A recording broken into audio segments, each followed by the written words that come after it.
दिसंबर का आधा महीना निकल गया है और दिल्ली, उत्तर प्रदेश, महाराष्ट्र के मुंबई जैसे कई इलाके ऐसे हैं जो अब ठंड की चपेट में धीरे धीरे आने लगे हैं। वहीं दिल्ली की बात करें तो दिल्ली की हवा अब धीरे धीरे जहरीली होती जा रही है। एक बार फिर प्रदूषण का जो लेवल है वो काफी खतरनाक तरीके से ऊपर आ रहा है। सुबह 7 बजे तक की आंकड़ों के मुताबिक दिल्ली में औसत AQI 442 रिकॉर्ड किया गया, जो कल से काफी ज्यादा है। यानी आज अगर 18 दिसंबर की बात करें तो दिल्ली में जो पोल्यूशन और ज्यादा बढ़ता हुआ दिखाई दे रहा है।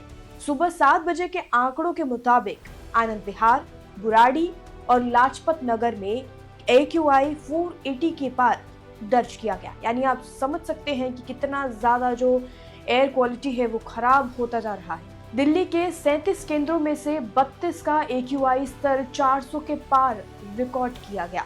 बिगड़ते हालात के बीच 2 दिन पहले दिल्ली में GRAP 4 लगाना पड़ा। कल AQI का जो लेवल था वो 416 था। मौसम विभाग की माने तो अगले 2 दिन तक अभी राहत की कोई उम्मीद नहीं है। यानी एयर क्वालिटी जो है वो अब कुछ दिनों और ऐसे ही बना रहेगा। NCR में मौजूद सिटी की भी अब बात कर लेते हैं क्योंकि वहां के इलाकों की जो AQI है वहां की क्या हालात है। ग्रेटर नोएडा की बात करें तो ये 318 के आंकड़े यहाँ पर सामने आए हैं। गाजियाबाद में 386, नोएडा में 363, गुरुग्राम में 391 और फरीदाबाद में 265 दर्ज किया गया। ये जो आंकड़े हैं हर इलाके में 300 के पार है।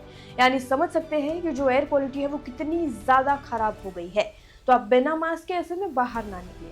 वहीं दिल्ली की विजिबिलिटी की बात करें तो दिल्ली में सुबह 5:30 बजे दिल्ली का तापमान 8.4 डिग्री सेल्सियस दर्ज किया गया और सुबह 7 बजे AIGI एयरपोर्ट पर विजिबिलिटी 300 मीटर रही। हालांकि सफदरगंज में ये केवल 50 मीटर थी।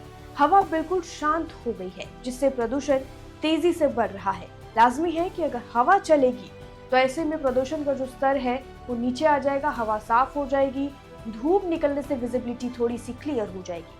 दिल्ली और NCR में GRAP स्टेज 4 के तहत जो एयर पोल्यूशन है वो खतरनाक लेवल पर पहुंच गया है, जिसकी वजह से जो क्लास हैं उनको गाइडलाइंस दी गई है कि कैसे इसका संचालन किया जाएगा। दिल्ली, गुरुग्राम, फरीदाबाद, गाजियाबाद और नोएडा में क्लास 6 से लेकर 9 और 11 तक की पढ़ाई अब हाइब्रिड मोड में चलेगी।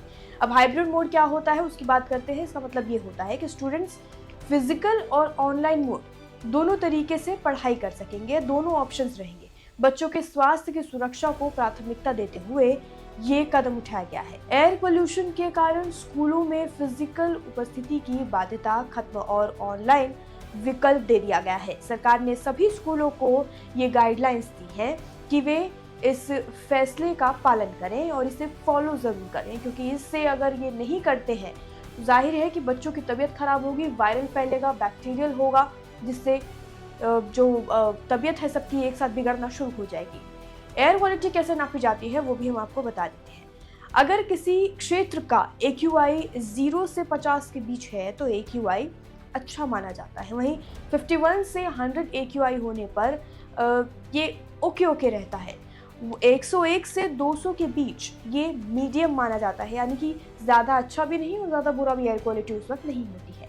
अगर किसी जगह का AQI 201 से 300 के बीच हो तो उस क्षेत्र को AQI के खराब श्रेणी में देखा जाता है। अगर AQI 301 से 400 के बीच हो तो उसे बहुत ज़्यादा खराब श्रेणी में माना जाता है। वहीं 401 से 501 के बीच हो तो ये गंभीर खराब श्रेणी में माना जाता है। ये रेड जोन एक उसे घोषित इस तरीके से मतलब माना जाता है कि कर दिया जाता है। वहीं एयर पोल्यूशन से कई तरह की बीमारियां हो सकती हैं। इसी के आधार पर दिल्ली NCR में ग्रैप श्रेणी की पाबंदियां लगाई जाती हैं। दिल्ली में फिलहाल ग्रैप के स्टेज 1 और 2 की पाबंदियां लागू हैं। ऐसे में आप अपनी सेहत का पूरा ख्याल रखें, मास्क पहने बिना बाहर बिल्कुल ना जाएं। बाकी अपडेट के लिए और खबरों के लिए जुड़े रहिए और देखते रहिए लोकमत हिंदी।